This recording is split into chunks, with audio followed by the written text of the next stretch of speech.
Emotional fulfilment हमें कभी भी इंसानों के थ्रू नहीं मिल सकता। ये कड़वा है पर सच है। अब इसको हम आगे वीडियो में देखेंगे कि कैसे हम इसको प्रूव कर सकते हैं कि ये सच है। उससे पहले हम एक बार ये देख लेते हैं कि फुलफिलमेंट मतलब क्या होता है। ठीक है, स्क्रीन पे आते हैं। एक होता है सुख और एक होता है संतुष्टि। सुख कहाँ होता है? सुख जो हमें लोगों से मिलता है, जैसे कि पेरेंट्स हो गए हमारे, और रिलेशनशिप में जाते हैं तो हमारे पार्टनर्स हो गए, या फिर हमारे बच्चे हो गए, हमारे फ्रेंड्स हो गए, फैमिली हो गए। इन सब से हमें जो भी मिलता है उसको सुख बोलते हैं। पर सेटिस्फैक्शन या संतुष्टि मतलब क्या होता है? ये कभी भी इंसानों के थ्रू नहीं मिल सकता। अब इसको हम देखेंगे क्या, और हम यहाँ पे सिर्फ और सिर्फ इसकी बात कर रहे हैं। हम अभी इसकी बात नहीं कर रहे हैं, हम सिर्फ और सिर्फ इसको पिक्चर में लेके चल रहे हैं। ठीक है, अब अगर आपने कभी ध्यान से ऑब्जर्व किया हो तो अगर आप, जैसे कि जो हमारे कहते हैं ना कि जो हमारे बहुत ही वीक लम्हे होते हैं, मतलब कि जब आप बहुत ही काम करके आते हो, उसके बाद फिर जैसे मान लो आप बहुत ही खेत में काम करके आए हो या फिर बहुत दौड़ के आए हो, उसके बाद आप कुछ समय अकेले रहते हो एकदम, जब आपकी हार्ट बीट बहुत तेज़ होती है, सांसें बहुत तेज़ चल रही होती हैं, उसके बाद आप खेत में ऐसे ही बैठे हुए हो खुले आसमान के नीचे, तब आपको कभी कभी कुछ ऐसी चीज़ें दिख जाती हैं जो आपको normal day to day life में नहीं दिख रही होती हैं, राइट। तो जो मतलब जब आप बहुत ही जो टाइम बहुत धीरे धीरे चल रहा होता है, बहुत ही पीसफुली चल रहा होता है, उस टाइम पे आप कभी देखोगे ना तो हमें लगता है कि हम हमेशा भाग रहे हैं, दूसरी चीज़ों के पीछे भाग रहे हैं, राइट। अगर मान लीजिए एक इंसान है तो वो हमेशा पूरी लाइफ अपना कहीं ना कहीं भागता रहता है, चाहे वो किसी डिग्री के पीछे भाग रहा हो, चाहे किसी नाम के पीछे भाग रहा हो, चाहे किसी इंसान के पीछे भाग रहा हो, या फिर किसी और चीज़ के पीछे भाग रहा हो। अब सबसे इंटरेस्टिंग बात ये होती है कि हम हमेशा भागते तो रहते हैं, कभी किसी चीज़ के पीछे, कभी किसी चीज़ के पीछे, लेकिन हमें वो चीज़ मिल जाती है, फिर हमें लगता है नहीं नहीं, हो सकता हूँ मैं गलत ट्रैक पे हूँ और मुझे ये नहीं कुछ और चाहिए।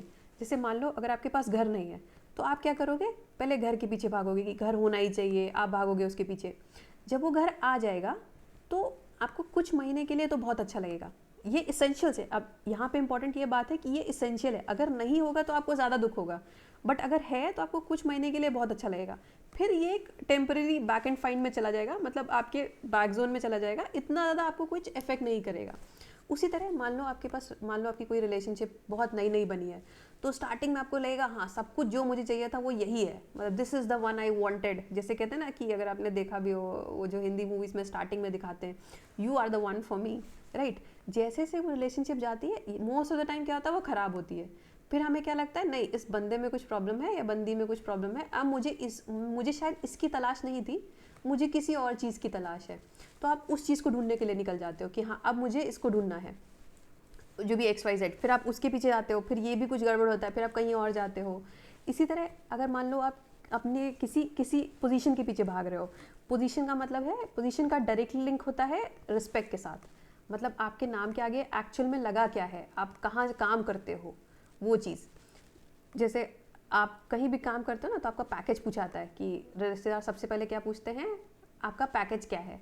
तो आप किस कंपनी में काम कर रहे हो, अगर आप फ्रेंड्स में बात कर रहे हो तो आपकी कंपनी पूछी जाती है कि आप किस कंपनी में काम करते हो। जैसे अगर मान लो आप अमेजॉन गूगल में काम कर रहे हो, तब तो आप दुनिया से पार हो, आप दुनिया से परे हो, राइट। अगर आप किसी ऐसी कंपनी में काम कर रहे हो जिसका नाम किसी ने सुना नहीं है, तो फिर आप उसी तरह से जज किए जाते हो। इससे डायरेक्टली क्या लिंक्ड होता है, रिस्पेक्ट लिंक्ड होती है, जो कि बहुत मैटर करती है, खासकर इंडियन सोसाइटीज़ में बहुत ही ज़्यादा मैटर करती है चीज़, राइट। आपको लगता है एक पॉइंट ऑफ टाइम होता है जहाँ पे हर उसको लगता है, मतलब जो टीनेज एज होती है ना, जहाँ पे आप अपना करियर बना रहे होते हो, आपको लगता है बस मुझे यही चाहिए कि रिश्तेदारों में बस जो एक रेफरेंस पॉइंट था, मतलब एक भैया होते हैं या एक दीदी होती है जो कि रेफरेंस पॉइंट होती है, देखो उसने क्या कर दिया या उस अंकल ने क्या कर दिया, वहाँ तक अगर मैं पहुँच जाऊँ तो मेरी लाइफ सेट हो जाएगी, उसके आगे मुझे कुछ चाहिए नहीं, ऐसा कुछ होता है। तो एक रेफरेंस पॉइंट वो होता है। बट अगर कोई बंदा या बंदी है जिसने सारा कुछ अचीव कर लिया है, ठीक है, उसके बाद क्या होता है कि हमें पता चलता है कि मान लो जिसने नहीं अचीव किया वो कहीं ना कहीं अटका रहेगा, या तो वो इसके पीछे भागेगा या इसके पीछे भागेगा या इसके पीछे या कुछ और, मान लो कुछ भी पैसे के पीछे भागेगा एक्सेट्रा, कि मुझे ये चाहिए वो चाहिए। अगर मान लो उसने अचीव कर लिया है तो एक पॉइंट ऑफ टाइम आएगा जब 1-2 महीने बाद उसको लगेगा अरे इसका वो वैल्यू रहा नहीं, मतलब हो सकता हो ये वो चीज़ नहीं थी जो मुझे चाहिए थी। फिर नए पिक्चर में कुछ और, मतलब कुछ और चीज़ आती है, फिर आप उसके पीछे भागते हो।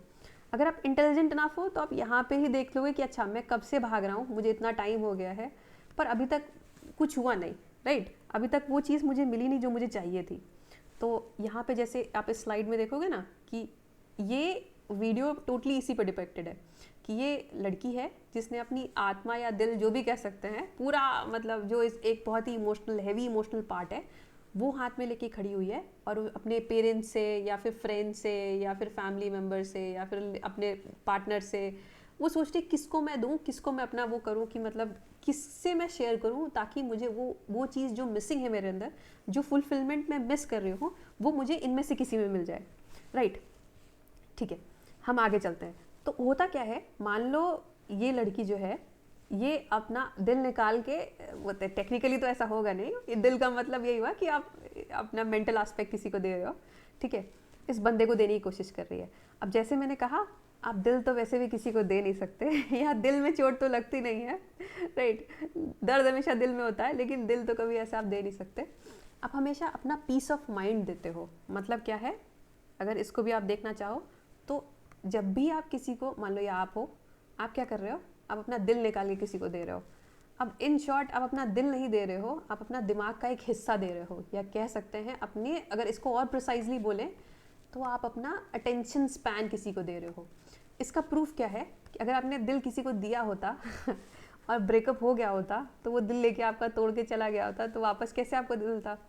लेकिन मान लो आपके ब्रेकअप को 1-2 साल या 3-4, अच्छा खासा टाइम स्पैन हो चुका है, राइट, आपके ब्रेकअप को 3-4 साल हो चुके हैं, तो 3-4 साल बाद क्या होता है, वो प्रॉब्लम बहुत ही छोटी लगने लगती है कि ऐसा कुछ हुआ था। जब तक आप मूव ऑन नहीं करते हो तब तक वो चीज़ बड़ी लगती है, बट एक बार आप किसी और चीज़ में, मतलब एक बार ना आपका ध्यान कहीं और लग गया, किसी और रिलेशन में, किसी और काम में, जब तक आप मूव ऑन नहीं करोगे तब तक वो चीज़ बड़ी लग रही है।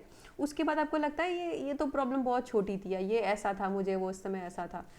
तो सिर्फ एक ध्यान होता है या अटेंशन होता है जो कि आपने कहीं लगाया होता है, किसी के अंदर इन्वेस्ट किया होता है, एक तरह से कह सकते हैं आपने इन्वेस्ट किया होता है, और वही ध्यान बाद में किसी और चीज़ पे चला आता है।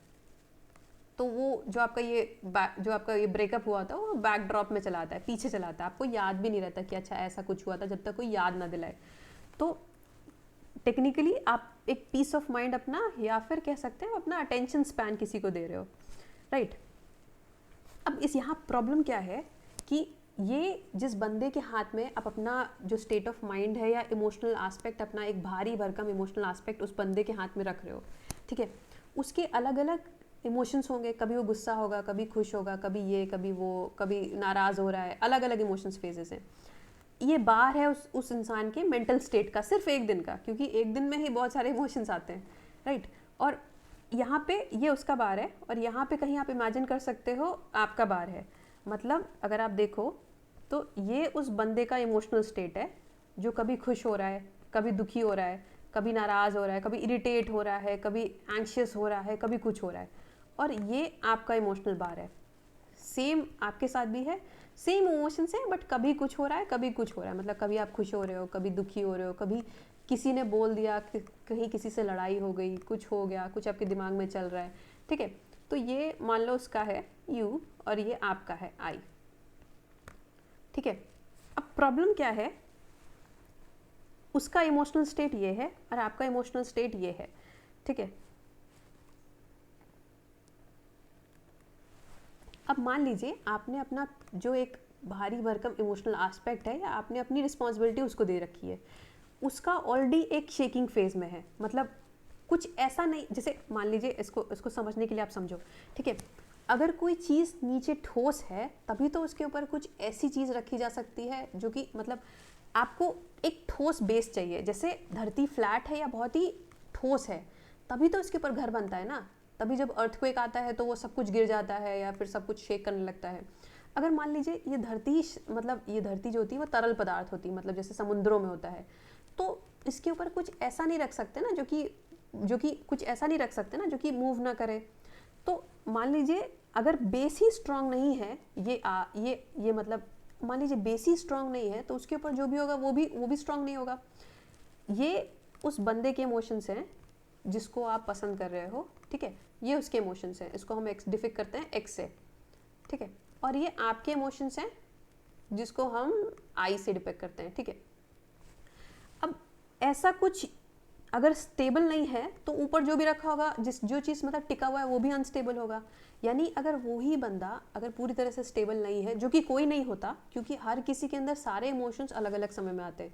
कहते हैं ना कि एक पर्सन के अंदर कुछ, I guess I am not sure, but हाँ कुछ एक नंबर होता है, शायद 10,000 थॉट्स अ डे आते हैं या कुछ इमोशंस अ डे आते हैं। कहते हैं, ऐसा भी कहते हैं कि हाँ लड़कियों के 15 इमोशंस एक दिन में आ जाते हैं।